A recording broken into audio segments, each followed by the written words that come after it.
मेरे प्यारे बच्चों, मैं आज आपको बताने जा रहा हूँ क्लास 9th फिजिक्स में चैप्टर गति। ठीक है, आपका जो चैप्टर है ये चैप्टर नंबर 8 है और गति वाला है। ठीक है, चैप्टर है वो 8 है और ये गति है। ठीक है, मैं जो आज बताने जा रहा हूँ तो देखिए मेरी बात को ढंग से समझेंगे और सुनेंगे। ठीक है, देखो चैप्टर आपका है गति। पहली बात, गति क्या है? देखो हम पैदल चलते हैं, गति है। मछली तैरती है, गति है। मोटर गाड़ियाँ चलती हैं, गति है। ग्रह चलते हैं, गति है। तो ये हमारे गति के प्रकार हैं। तो देखो गति क्या है कि जो समय के साथ परिवर्तन होता है, समय के साथ स्थिति में परिवर्तन होता है, उसे हम गति कहते हैं। हम 1 सेकंड में 10 किलोमीटर चल रहे हैं, तो 1 सेकंड में 10 किलोमीटर चल रहे हैं तो वो हमारी गति हो गई। हम 1 सेकंड में 10 किलोमीटर चल रहे हैं तो उसे कहते हैं हम गति। तो देखिए यही प्रकार है गति। तो गति की परिभाषा लिखेंगे।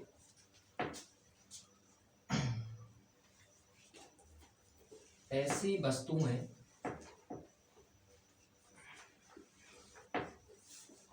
वस्तुएं जिनमें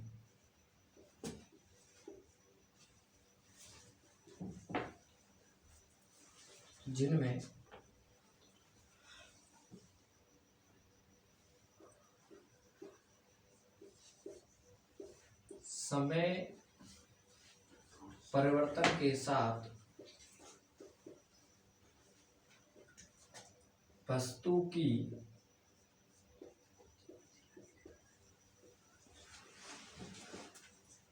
स्थिति में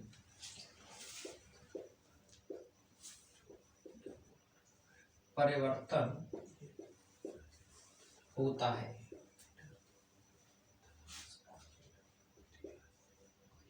गति कहलाता है। देखिए ऐसी वस्तुएं जिनमें समय के साथ परिवर्तन होता है, उनकी स्थितियों में परिवर्तन होता है, उसे हम गति कहते हैं। ऐसी वस्तुएं जिनमें समय परिवर्तन के साथ वस्तु की स्थिति में परिवर्तन होता है, उसे हम गति कहते हैं। देखो गति की 2 अवस्थाएं होती हैं। पहली अवस्था होती है गति की, वो होती है गतिक अवस्था।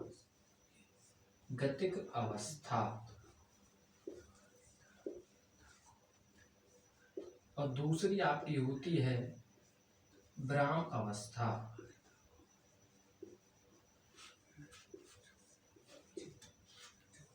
देखो गति के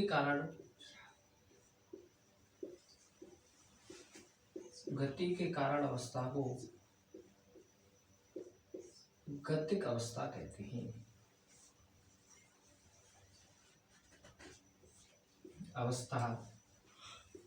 कहते हैं। एग्जाम्पल में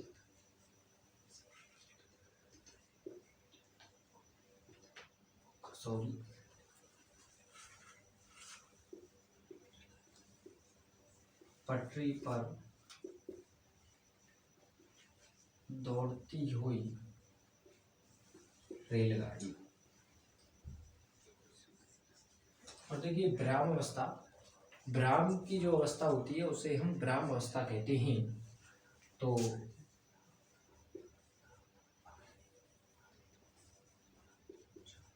विराम की अवस्था को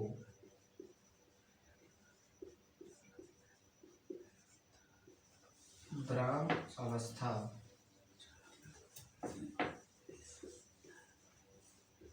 कहते हैं। एग्जाम्पल,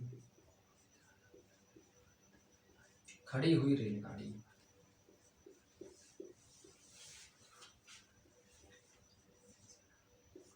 देखिए मेन मतलब क्या है गतिक अवस्था और विराम अवस्था का मतलब ये है। गतिक अवस्था का मतलब है कि कोई अगर रेलगाड़ी गति में है, चल रही है, तो उसे हम गतिक अवस्था कहते हैं। अगर वो ठहरी है, बिल्कुल खड़ी है, तो उसकी अवस्था है वो विराम है, वो रुकी हुई है। तो गतिक अवस्था में और व्यवस्था में यही बस फर्क है। मैंने आपको बता दिया है, आप नोट्स यहाँ से बना सकते हैं। गति ऐसी वस्तुएं जिनमें समय परिवर्तन के साथ वस्तु की स्थिति में परिवर्तन होता है गति कहलाता है। गतिक, इसकी दो अवस्थाएं होती है, गतिक अवस्था और एक विराम अवस्था। जो गति के कारण अवस्था गतिक अवस्था कहलाती है, जैसे दौड़ती हुई रेलगाड़ी की गति, और विराम अवस्था, विराम की अवस्था को विराम अवस्था कहते हैं, जैसे खड़ी हुई रेलगाड़ी की गति। मेरी बात यहाँ तक समझ में आ गई होगी। और मैं अब आपको आगे कराने जा रहा हूँ, इसे पॉज कर ले और अपने नोट।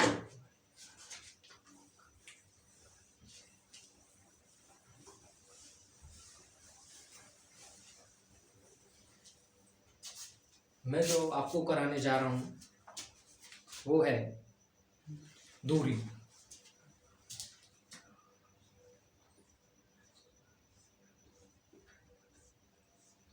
देखो दूरी क्या चीज है। दूरी ये है कि कोई गतिमान वस्तु है, अब वो चल रही है, तो उस गतिमान वस्तु द्वारा तय किए गए पथ की लंबाई, कोई गतिमान वस्तु है ये है, और यहाँ पे कोई वस्तु है चल रही है, तो गतिमान वस्तु द्वारा, तो गतिमान तय किए गए पथ की लंबाई, तो पथ की लंबाई को हम क्या कहते हैं, दूरी कहते हैं। यहाँ से जैसे यहाँ से और यहाँ तक 10 किलोमीटर, समझ में आई बात। तो दूरी क्या है, दूरी ये है कि किसी गतिमान वस्तु द्वारा तय की गई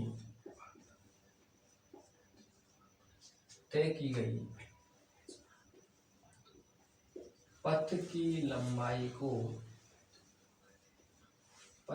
लंबाई को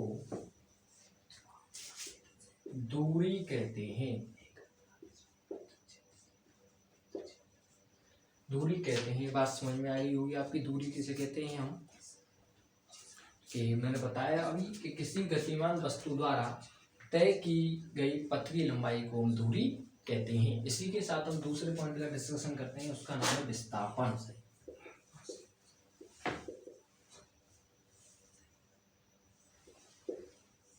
देखिए और डिटेल में बता देता हूं।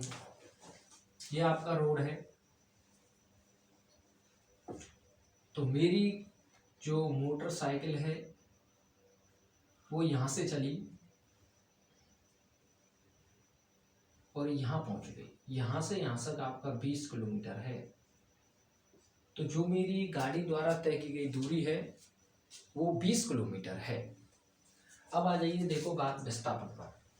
अब देखो इसका एक शॉर्ट रास्ता भी है कि यहां से यहां तक, और ये रास्ता ऐसे आ रहा है, ऐसे यहाँ यूं, और एक रास्ता यूं आ रहा है। देखो विस्थापन क्या है कि प्रारंभिक बिंदु और ये अंतिम बिंदु की जो बीच की दूरी है ये वाली, उसे हम विस्थापन कहते हैं। तो लिखेंगे किसी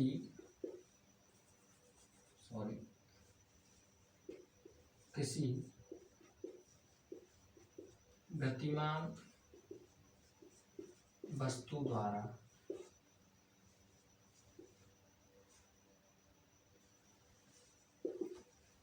प्रारंभिक बिंदु तथा अंतिम बिंदु की बीच की दूरी को विस्थापन कहते हैं।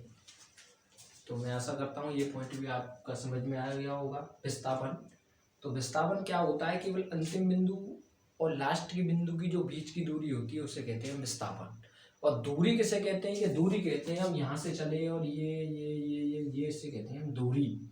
और विस्थापन कहते हैं शॉर्ट रास्ता को हम विस्थापन कहते हैं, मतलब प्रारंभिक बिंदु और अंतिम बिंदु की बीच की दूरी को हम विस्थापन कहते हैं। यहाँ तक आशा करता हूँ पॉइंट समझ में आ गया होगा।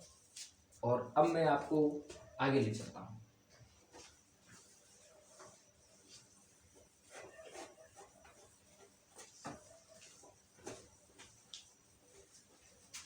हाँ जी,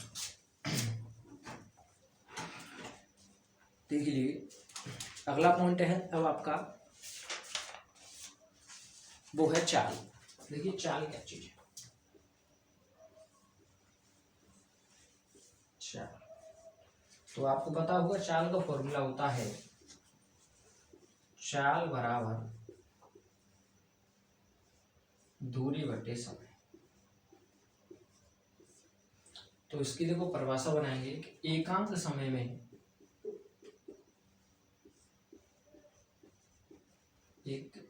एकांक समय में चली गई दूरी को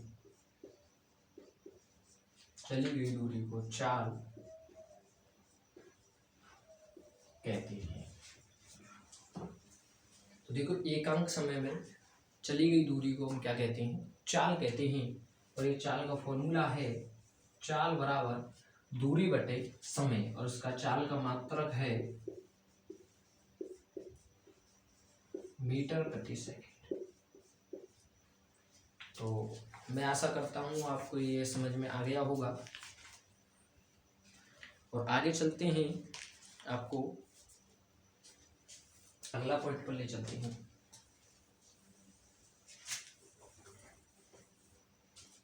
देखिए वो है एक समान गति। एक समान गति। दूसरा है असमान गति। देखिए एक समान गति क्या होती है, मतलब एक सेकंड में चली गई दूरी, या एक सेकंड में या समान समय में समान दूरी तय करे। कोई गतिमान वस्तु है, समान समय में समान दूरी तय करेगी, उसे कहते हैं हम एक समान गति। देखिए एक समान किसी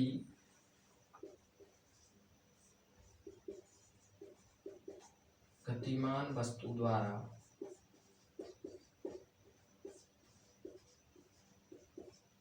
समान समय में समान दूरी तय करें,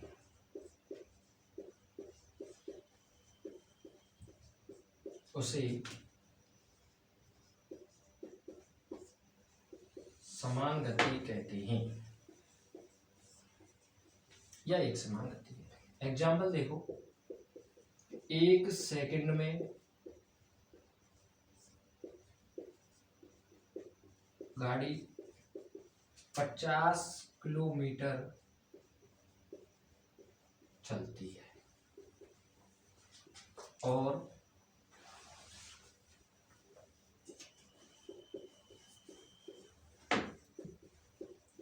दूसरे सेकंड में गाड़ी 50 किलोमीटर चलती है, तथा तीसरे सेकंड में भी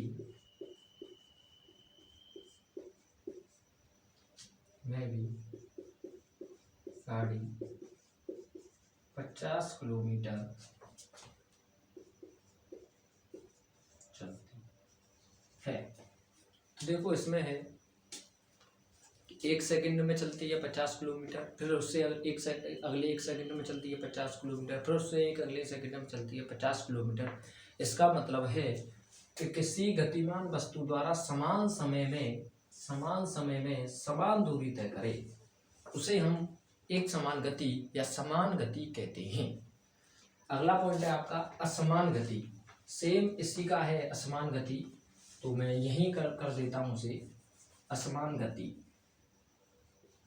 देखो असमान गति किसी गतिमान वस्तु द्वारा समान समय में असमान दूरी तय करे, उसे असमान गति कहते हैं। बात मेरी समझ में आई होगी।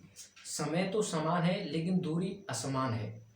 एग्जाम्पल देता हूँ, देखो एक सेकंड में गाड़ी चलती है 50 किलोमीटर और दूसरे सेकंड में गाड़ी चलती है 25 किलोमीटर, और तीसरे सेकंड में चलती है गाड़ी 10 किलोमीटर। ठीक है, तो समय तो समान है, लेकिन जो उसकी दूरी है, जो उसकी गाड़ी की चाल है, वो 50 है, फिर 25 हुई, फिर 10 हुई। इस प्रकार की गति का उपयोग हम बाजारों में अपनी गाड़ी को ले जाते समय करते हैं। कहीं पे स्पीड बढ़ा देते हैं, कहीं ब्रेक लगा देते हैं, कहीं स्पीड बढ़ा देते हैं, कहीं ब्रेक लगा देते हैं। तो वो जो गति होती है उसे हम असमान गति कहते हैं। आशा करता हूँ कि यहाँ तक आपको पूरा पॉइंट मेरा समझ में आ गया होगा। तो चलते हैं अगले पॉइंट की तरफ, और वो है, अगला पॉइंट है आपका त्वरण।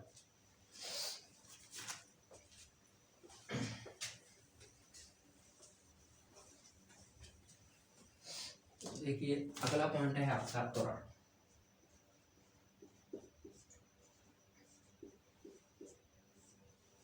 देखो, जो त्वरण का फॉर्मूला है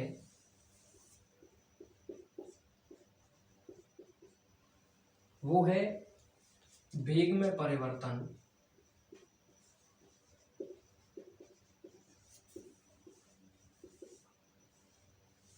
बटे समय। देखिए, जो पॉइंट है वो है आपका वेग में परिवर्तन बटे समय। तो पहली बात तो ये आप समझेंगे वेग क्या होता है। तो देखिए, वेग क्या होता है, वेग के बारे में बताता हूं मैं आपको। देखिए, वेग क्या होता है। देखो, वेग का फॉर्मूला है विस्थापन बटे समय। वेग का फॉर्मूला है विस्थापन बटे समय। तो जैसे हमने परिभाषा चाल की बनाई थी, उसी प्रकार हम परिभाषा बनाएंगे वेग की। तो एकांक समय में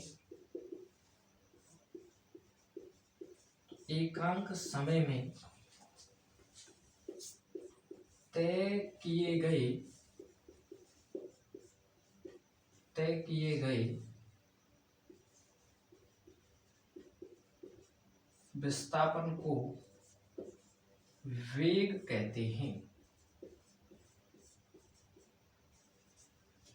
समझ में आएगा? एकांक समय में तय किए गए विस्थापन को वेग कहते हैं। तो विस्थापन बटे समय। अब जो वेग में परिवर्तन होगा,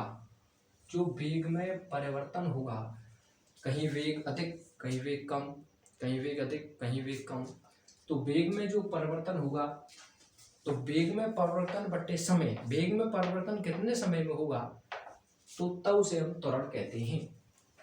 तो वेग में परिवर्तन u माइनस v भी लिख लेते हैं।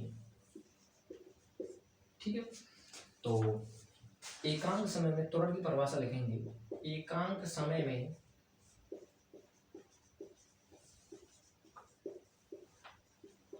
वेग में,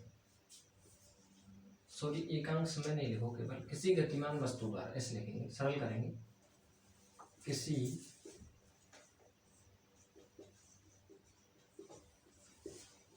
गतिमान वस्तु द्वारा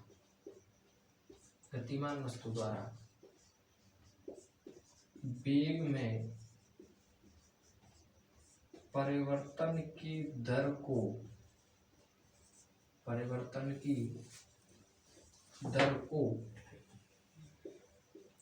त्वरण, एक्सीलरेशन कहते हैं। तो देखो, मैंने लिख दिया है किसी गतिमान वस्तु द्वारा वेग में परिवर्तन की दर को त्वरण कहते हैं, और त्वरण है वेग में परिवर्तन बटे समय। इसका जो मात्रक है वो है आपका मीटर प्रति सेकंड स्क्वायर। आशा करता हूं यहां तक आपके पॉइंट ये समझ में आ चुका होगा। तो आपके कुछ एक पॉइंट और है अगला, और वो है आपका गति के समीकरण। तो मैं आपको यहाँ तक आपकी वीडियो बनाने जा रहा हूँ, गति के समीकरण तक। पॉज कर लीजिए और आप लिख लीजिए।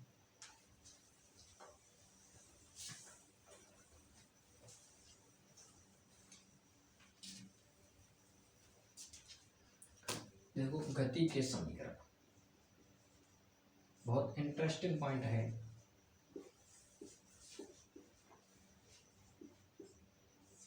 अब देखो, जो न्यूटन की गति के समीकरण, तो जो गति के समीकरण है वो न्यूटन के हैं।